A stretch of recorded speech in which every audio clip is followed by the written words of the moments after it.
Dear student, आज आपको हम फाइनल अकाउंट का कंप्लीट क्वेश्चन बना रहे हैं। देखिए ये है from the following trial balance prepare final account of mister x for the year ending 31 March 2020। आपको फाइनल अकाउंट बनाना है, तो इसमें क्या बनाना होगा? ट्रेडिंग, प्रॉफिट एंड लॉस और बैलेंस शीट सब।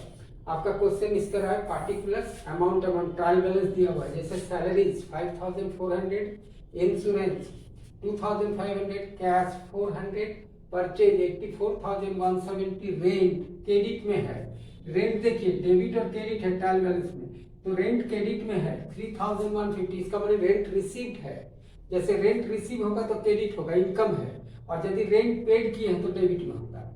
उसी तरह फिर है drawings 2100, bills payable it is liabilities, credit होगा 3900, बुक डेट्स, डेटर्स को हम लोग बुक डेट्स भी बोलते हैं। डेटर्स जो क्रेडिट सेल आप करते हैं उसको डेटर्स बोलते हैं, तो डेटर्स को हम लोग बुक डेट्स बोलते हैं, 30,000 है।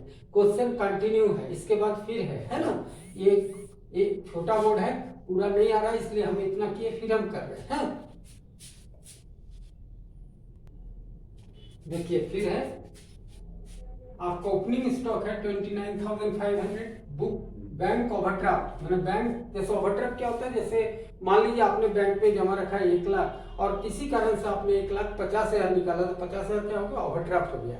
जितना डिपॉजिट उससे ज्यादा का विड्रॉल हुआ है, बिजनेस में होता है ऐसा, तो उसको हम लोग ओवरड्राफ्ट बोलते हैं। शॉर्ट टर्म लोन को भी हम लोग ओवरड्राफ्ट बोलते हैं। बैंक से मान लीजिए आपने 2 महीने के लिए लोन लिया या ड्यूरिंग 1 ईयर के लिए जो लोन लिया उसको हम लोग बैंक ओवरड्राफ्ट में आता है। लॉन्ग टर्म लोन अलग होता है, उसको बैंक लोन बोलते हैं, लेकिन जनरली बिजनेसमैन लोग बैंक ओटी लेता है। कभी जरूरत पड़ती है, जैसे फेस्टिवल में जरूरत पड़ा स्टॉक बढ़ाने का, वो लेता है, फिर फेस्टिवल खत्म होता है चुका देता है, इस तरह का। तो बैंक ओटी लायबिलिटीज 9,700, कैरेज भाड़ा 2,200, क्रेडिटर्स लायबिलिटीज है 4,200, trade expenses 4,900, sales return 4,700, machinery 20,000, wages 45,000। ये टोटल चीज आपको हम दिखाएंगे। देखिए जो खर्चा या एसेट्स है वो डेबिट में आ रहा है, और जो लायबिलिटीज है उसको हम लोग किधर देखते हैं? लायबिलिटीज या इनकम को क्रेडिट साइड में दिखाएंगे। तो हमने दिखाया था अभी रेंट को, तो रेंट रिसीव है इसलिए क्रेडिट साइड में था। अभी क्रेडिटर्स क्रेडिट में है, बैंक ओवरड्राफ्ट क्रेडिट में है। देखिए है कंटिन्यू है क्वेश्चन, इसके बाद फिर थोड़ा लिखाना है। इसके बाद है sales 1,47,000, purchase return 3,900 and capital 58,900। दोनों साइड का टोटल देखिए। डेटर्स में हम एक जगह गलती लिखा है, 80 रुपीज और होगा, 30,080 है, उसको देख लीजिएगा। आपका टोटल हो गया 2,30,950। दोनों साइड का ट्रायल बैलेंस का डेबिट का टोटल 2,30,950 एंड क्रेडिट साइड का भी टोटल 2,30,950 है। Closing stock, value of closing stock कितना दिया हुआ? 36,200। आपको बनाना क्या है? Final account. यानी फाइनल अकाउंट जो बनाने बोलेगा तो आपको बनाना होगा trading account, profit and loss account and balance sheet. हमने आपको बताया था जब बैलेंस शीट दोनों साइड मिल जाएगा, एसेट्स और लायबिलिटीज, तब आप समझिएगा आपका क्वेश्चन सही हो गया है। ठीक है, आप लोग को इसी तरह का क्वेश्चन, ये फाइनल अकाउंट का कंप्लीट क्वेश्चन एक बता दे रहे हैं, विदाउट एडजस्टमेंट ही पढ़ना आपको है। एडजस्टमेंट वाला इस बार कटेल कर दिया है कोरोना के चलते, तो विदाउट एडजस्टमेंट वाला क्वेश्चन ये बता रहे हैं। इसके बाद नेक्स्ट क्लास से हम ऑब्जेक्टिव शुरू करेंगे। ठीक है, तो इसको आप लोग थोड़ा समझिए, मैं सॉल्व कर रहा हूं। देखिए क्वेश्चन बना रहे हैं, trading profit and loss account of mister x for the year ending 31 March 2020। Heading इस तरह दीजिएगा, बार बार बोल रहे हैं, फॉर द ईयर एंडिंग यहां से मत लिख दीजिएगा, ऐसे लिखिएगा। Trading and profit and loss account of mister x for the year ending 31 March 2020। Particular amount दिया सीआर। आपका ओपनिंग स्टॉक हमने बताया था, ट्रेडिंग अकाउंट में डायरेक्ट एक्सपेंडिचर को लिखना है, तो ओपनिंग स्टॉक आया 29,500। परचेज आपका क्वेश्चन में दिया हुआ 84,170 और रिटर्न भी दिया हुआ, परचेज रिटर्न है 3,900 क्वेश्चन में। लेस किए तो आपका बैलेंस है 80,270। वेजेस डायरेक्ट एक्सपेंडिचर है इसलिए वो आएगा 45,000, और कैरेज यानी भाड़ा आएगा। देखिए फिर से समझिए, यदि कैरेज केवल लिखा रहे तो ट्रेडिंग में आएगा, कैरेज आउटवर्ड लिखा रहता तो पीएल में जाता, कैरेज इनवर्ड रहता तो ट्रेडिंग में आता। कैरेज इनवर्ड माने carriage on purchase, carriage outward means carriage on sales, तो carriage on sales is indirect expenses, carriage on purchase is a direct expenditure, so must be put in trading account. तो carriage केवल लिखा हुआ है तो उसको हम लोग कहां दिखाएंगे? Trading account. अब बैलेंस करेंगे, सेल्स लिखे, लेस रिटर्न को किए तो सेल्स का बैलेंस है 1,42,500। क्लोजिंग स्टॉक आपके क्वेश्चन में दिया हुआ है 36,200। जब डेबिट और क्रेडिट का बैलेंस किए तो देखिए क्रेडिट साइड ज्यादा है, टोटल है 1,78,700।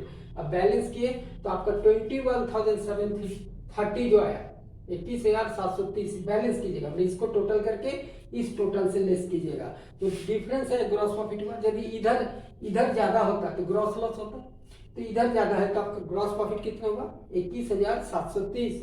ये आप कहाँ ले जा रहे हैं, देखिए देखिए balance being gross profit transfer to PL account. इसको हम लोग कहाँ ले जाएंगे, प्रॉफिट एंड लॉस अकाउंट में। फिर से समझिए, हम लोग ट्रेडिंग अकाउंट में मेरा ग्रॉस प्रॉफिट हुआ 21,730, इसको हम लोग कहाँ ले जाएंगे, पीएल अकाउंट में, प्रॉफिट एंड लॉस अकाउंट में। प्रॉफिट एंड लॉस में फिर जो खर्चा है उसको देखेंगे, उसके बाद जो आएगा वो नेट प्रॉफिट या नेट लॉस जो भी आएगा।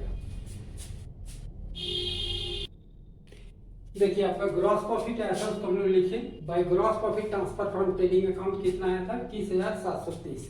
और आपका एक ही इनकम है रेंट क्रेडिट साइड में, तो रेंट कितना था क्वेश्चन में 3,150। आपका खर्चा फिर क्या हुआ, इनडायरेक्ट एक्सपेंसेस सैलरीज है, इंश्योरेंस है, ट्रेड एक्सपेंसेस है, ये आपका इनडायरेक्ट एक्सपेंसेस खर्चा हुआ जो ऑफिशियल खर्चा है। बैलेंस किए तो आपको 12,080 रुपया है। देखिए इधर का टोटल है 24,880 और इधर है 5,400, 2,500, 4,900। ये तीनों को जोड़ के लेस कीजिएगा तो आपका बैलेंस आएगा 12,080। तो ये आपका नेट प्रॉफिट हुआ। तो हम लिखे balance being net profit transfer to capital account, क्योंकि यदि आपको नेट प्रॉफिट होगा या नेट लॉस होगा तो कहाँ चला जाएगा, कैपिटल अकाउंट में। यदि प्रॉफिट है तो कैपिटल बढ़ेगा और लॉस है तो नेचुरली कैपिटल घटेगा, और नो लॉस नो प्रॉफिट है तो कैपिटल एज इट इज रहेगा। इसलिए ये आपका ट्रेडिंग से पीएल बना दिया। अब देखिए इसके बाद हम लोग क्या बनाएंगे, बैलेंस शीट बनाएंगे।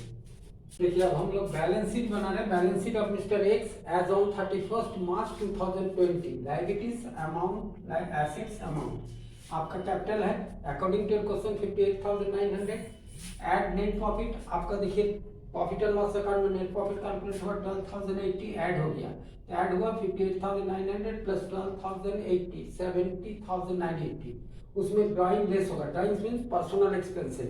जैसे हम मान लीजिए बिजनेस कर रहे हैं और अपने बच्चे का स्कूल का फीस दिए तो that is a personal expenses. हम अपना एक तो मान लीजिए कि पर्सनल यूज के लिए कार खरीद लिए तो this one is a drawings, तो ड्राइंग्स लेस होगा कैपिटल से, तो आपका बैलेंस आया 68,880। बिल्स पेबल्स लायबिलिटीज है 3,900। बैंक ओवरड्राफ्ट लायबिलिटीज है और क्रेडिटर्स भी लायबिलिटीज, जो देना वो लायबिलिटीज है। तो बैंक कोडी मतलब बैंक से आपने शॉर्ट टर्म लोन लिया है तो बैंक ओवरड्राफ्ट को आपको पेमेंट करना होगा, तो ये लायबिलिटीज है। नहीं किया तो लायबिलिटीज है। जो आपको देना है और आपने नहीं दिया है वो आपका लायबिलिटीज है। हो गया bills payable, bank overdraft, creditors. इधर आया कैश, आपके पास 400 रुपया है, एसेट्स है। बुक डेट्स, डेटर्स को कहते हैं, हमने बार बार बोला बुक डेट्स मींस डेटर्स। जैसे आपने किसी को क्रेडिट सेल किया है तो उससे आपको पैसा लेना है, तो जो लेना है वो एसेट्स है। तो बुक डेट्स यानी डेटर्स 30,080। गलती से देखिए वहां पर हमने बुक डेट्स को 30,000 लिख दिया था, 30,080 कर लीजिएगा ट्रायल बैलेंस में। क्लोजिंग स्टॉक आपका क्वेश्चन में दिया 36,200 और मशीनरी 20,000। दोनों साइड का हम टोटल कर रहे हैं तो 86,680 हो रहा है। फिर से समझिए, लायबिलिटीज और एसेट्स दोनों साइड का टोटल मेरा मिल गया 86,680। डियर स्टूडेंट, इसी तरह एक छोटा छोटा क्वेश्चन आप बनाइए, फिर हम नेक्स्ट क्लास से आपको देखिए हमको समझाना था trading account, PL account, balance sheet. मैं तीनों को अलग अलग बताया, फिर कंबाइंड एक क्वेश्चन बता दिया। अब नेक्स्ट क्लास से हम ऑब्जेक्टिव आपको बताएंगे फाइनल अकाउंट का, ठीक है। आप लोग मेरा क्लास अटेंड मैंने वीडियो अटेंड कीजिएगा, प्लस आपको मैं बार बार बोल रहा हूँ कि यदि डाउट होगा तो कमेंट बॉक्स में डालिएगा।